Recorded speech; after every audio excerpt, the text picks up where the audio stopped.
The problem with Christianity, well, one of the problems, well, especially with evangelic Christianity, is that instead of being fishers of men, they have become hunters of men. See, Yeshua said, I will make you fishers of men to his disciples who were fishermen already, fishing for fish. He said, I will make you fishers so that you will fish for men. Now what does a fisherman do? He casts out a bait and waits. He doesn't force anything. He's not out to manipulate. He's not trying to catch fish. He reveals what he's got and sees who catches the bait, who's interested, who wants what he has. And that's the one that he catches, and then that's the one that he cleans. Hunters, on the other hand, they just go after you. Like it or not, they're taking you in by force.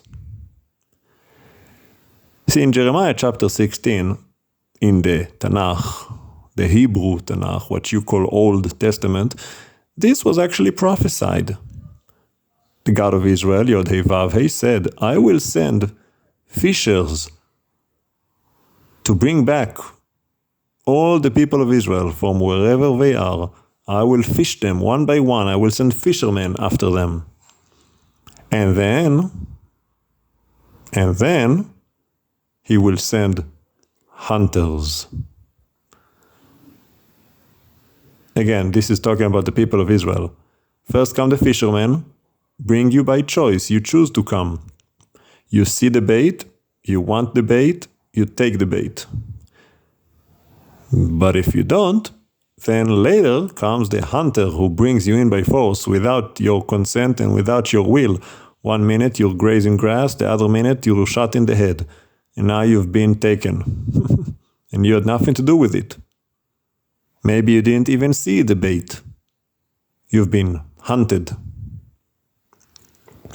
And for most of our modern Christianity, there is much more hunting than fishing. If you think about it, evangelics, what do? They shove it down your throat, don't they? It's kind of like that religious enforcement.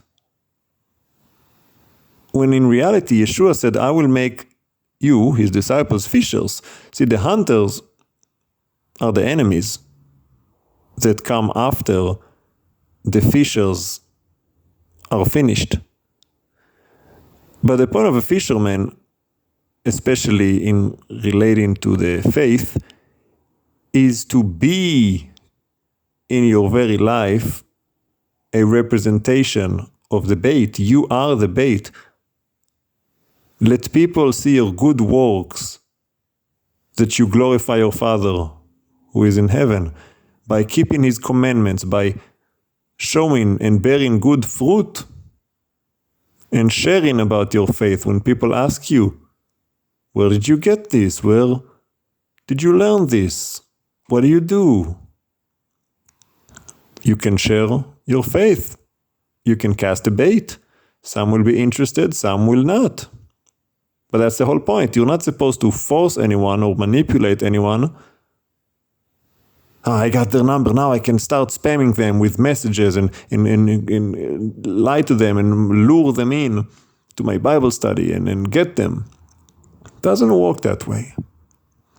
See, I've shared the other day about how when I was sitting at the Shiva mourning my grandpa, people noticed that I had peace, I had, all kind of things, and it noticed, people notice. Another family member sent me a message and I started talking and just being myself, not talking too much or preaching, just having a normal conversation. They asked me, what do I do? So I share.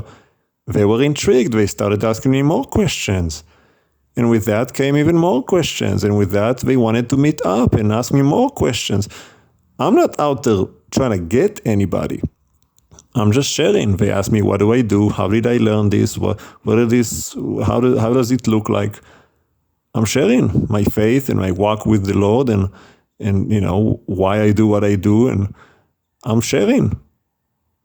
And by sharing, I'm revealing the faith and casting out a bait to see if someone is interested. That's what it's supposed to be like when you share the gospel, you cast a bait. Hey, this is what I got. Are you interested? Some will and some won't. And that's perfectly fine. If they're not, leave them alone. You're not supposed to be chasing them down and trying to make them want something that they don't.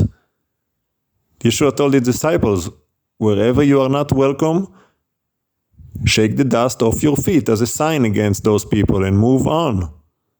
If they don't welcome you, that's fine. Just move to another place. Move to another town. He never told them to force people and try to convince them and have arguments and debates on why they should and all of that thing that most of Christians do today, especially when they try to evangelize to Israel. Please, if you're a Christian, just stay away. We don't need you. The Lord has his own people. He doesn't need your Gentile, pagan religion, bad influence that only brings reproach on his name. You don't even know what you believe in. You think Jesus, well, he's not even Jesus, it's Yeshua. You think his name is Jesus.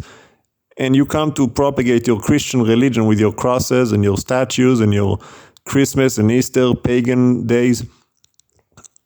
Stay away. The Lord has his Hebrew people, the real Jews, who know that Yeshua was Jewish, that know that Yeshua was teaching Torah. Yeshua was not teaching New Testament. It did not exist.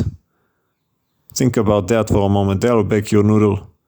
What did Jesus teach? What did Paul teach? Was Paul teaching the New Testament? Obviously, the New Testament did not exist in the days of Paul. It was written after the fact.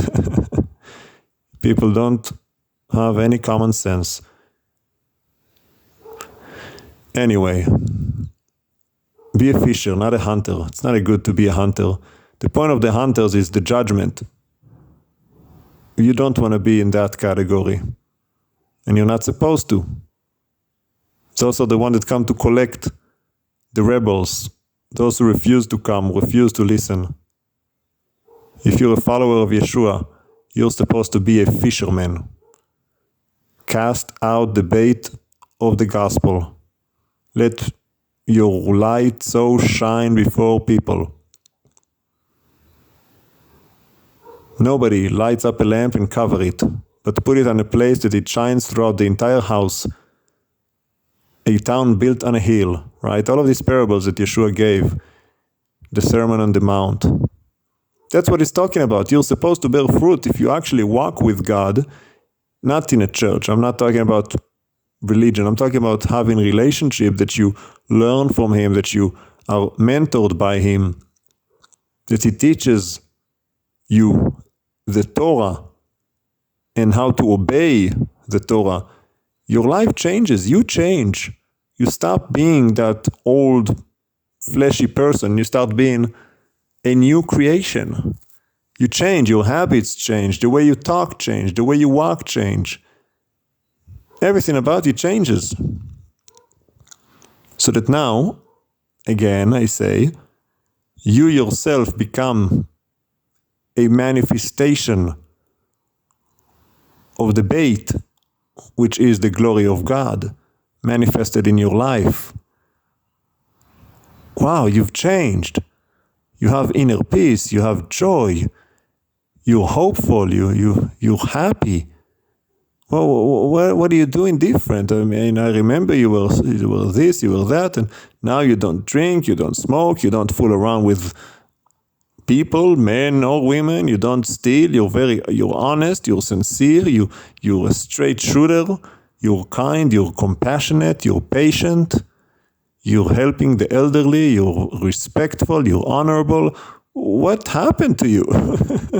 Well, the Lord's got a hold of me. That's what happened. I came to faith and I'm walking with the Lord and he's teaching me his ways. Wow. So how well, there comes the questions. That is how it works when you're fishing. You just cast out a bait. Some people will be interested and some will not. And it's just the way it is. And stop trying to manipulate. You're not doing them any favors, and you're not doing God any favors. He doesn't need your favors. He just needs you to do what he told you to do. And he doesn't need that either. You need that. He allows you to do that for your own good. Hallelujah.